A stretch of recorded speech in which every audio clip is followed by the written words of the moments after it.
Salut mes chers élèves, je pense que tout va bien avec le confinement.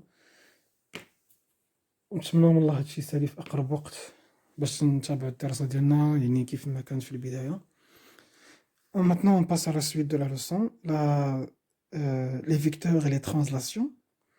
On a déjà présenté les vecteurs. Maintenant on va présenter la partie 2, les translations. En première année collège et la deuxième année collège, on a traité deux notions, la symétrie axiale et la symétrie centrale. On commence par la symétrie axiale.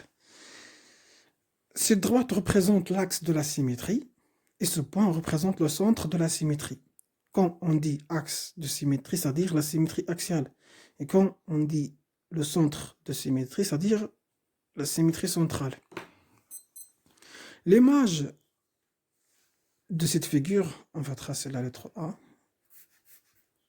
L'image de A par la symétrie axiale, c'est A'.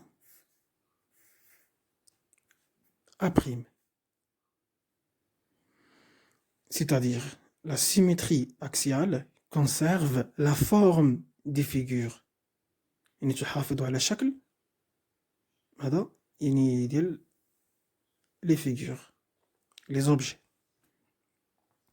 Et l'image de, supposons, voilà, même lettre, A, par la symétrie centrale, c'est A' à condition, il faut faire une demi-tour.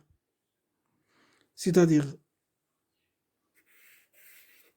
voilà, A'. Alors, le symétrique de A par le centre de la symétrie, c'est A'. On dit que la symétrie axiale et la symétrie centrale, ce sont des transformations qui ne modifient pas la forme des objets du plan et qui les transforment. Et l'on modifie juste, c'est-à-dire il modifie juste ce qu'on appelle la disposition. La disposition est تغير الموضع. Il y a d'autres transformations qui modifient la disposition des objets sans modifier la forme. On les appelle les isométries du plan. Les isométries du plan, ou parmi ces isométries du plan, on trouve ce qu'on appelle la translation. Alors la translation, c'est aussi un déplacement des objets sans modifier ni la forme, ni la direction. Il faut ajouter ça. Sans modifier ni la forme et ni la direction. Par définition, alors, une translation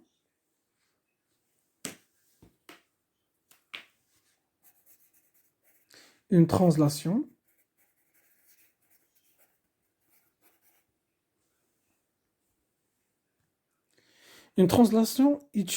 transformation définie par un vecteur. La translation, يعني باش نشرحوها يعني باللغة العربية، هي عبارة عن ماذا؟ عن إزاحة جسم من موضع إلى موضع آخر، يعني بلا ما نغيرو الطبيعة ديال الشكل. Voilà la définition. On a dit que une translation est une transformation définie par un vecteur. Alors, pour bien comprendre, je vais rajouter quelques synonymes du mot translation.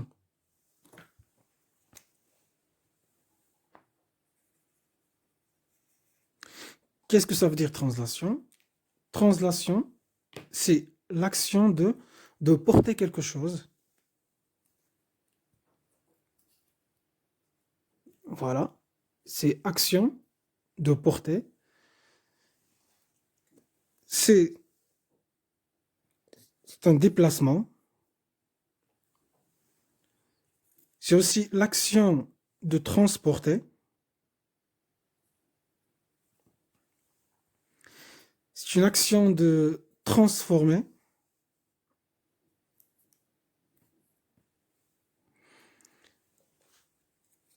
et faire aussi changer de lieu.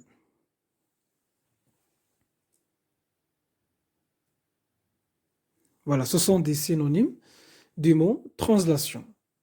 Action de porter, action de transporter, déplacement, transformer, changer de lieu. Pour effectuer une translation, on a besoin de trois conditions. Alors, ces trois conditions, une direction, un vecteur et une longueur. Donc, la direction, c'est la droite sur laquelle on va effectuer le glissement de la figure ou de l'objet. Un vecteur, comme exemple le vecteur AB, qui indique le sens de translation, soit à droite ou à gauche, en haut ou en bas. Et une longueur. Alors pour effectuer une translation, il faut respecter les longueurs. Comme exemple, la longueur AB soit en centimètres ou en mètres, ou ça dépend de l'unité utilisée. Exemple d'application. Si on vous demande de construire l'image de M par la translation qui transforme A en B. On va noter la translation par la lettre T, indice AB. C'est-à-dire la translation qui transforme A en B. Alors, pour effectuer cette figure ou cette translation, il faut respecter les trois règles. Premièrement, une direction. Deuxièmement, on a besoin d'un vecteur. Et troisièmement, il faut conserver la longueur ou respecter la longueur entre le point A et le point B. Alors, il suffit de choisir, là, on va mettre la droite qu'on va la considérer comme une direction. Donc, je vais choisir cet emplacement-là.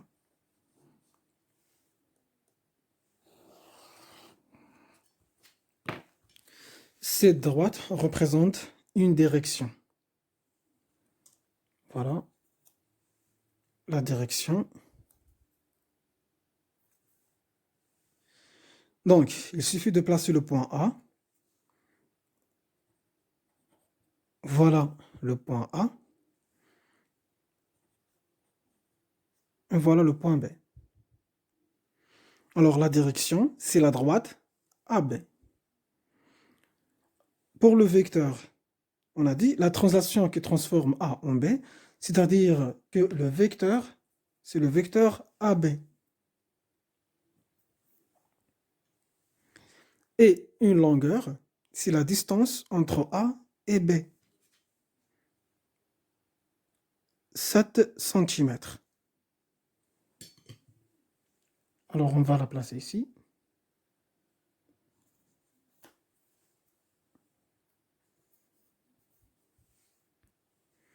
Voilà, la longueur AB égale à 7 cm.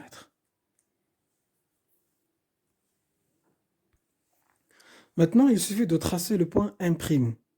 Pour tracer le point M', il suffit de faire glisser le point M en respectant la direction, le sens c'est de A vers B, la direction c'est la droite AB et la longueur 7 cm. Donc il suffit de glisser le point M de cette façon jusqu'à le point B.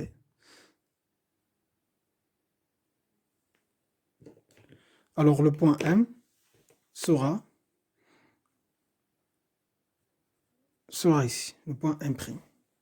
Donc, on dit que M' représente l'image de M par la translation qui transforme A en B, en respectant la longueur, la direction et le sens de A vers B.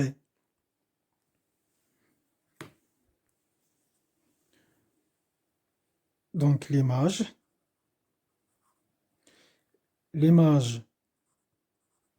d'un point M par la translation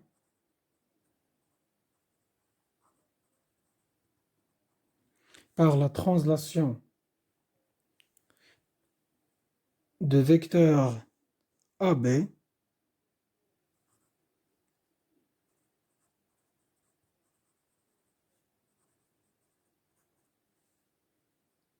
est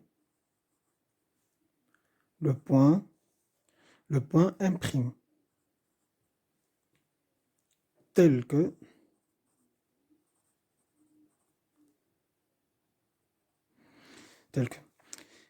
il faut que le vecteur M' soit égal au vecteur AB.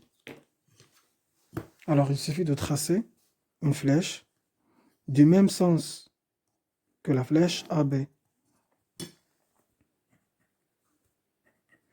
Alors on dit que le vecteur M' égale au vecteur AB, tel que M'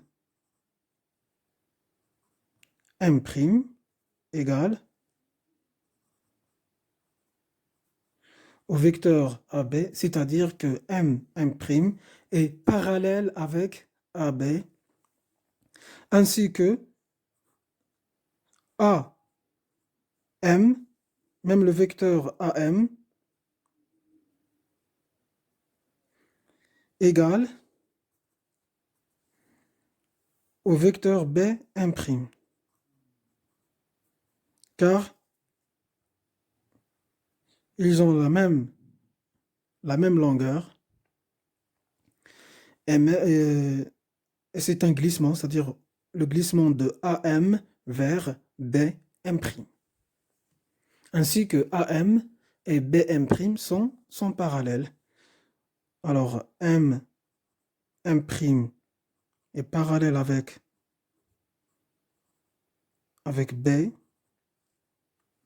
AB, ainsi que AM est parallèle avec B'.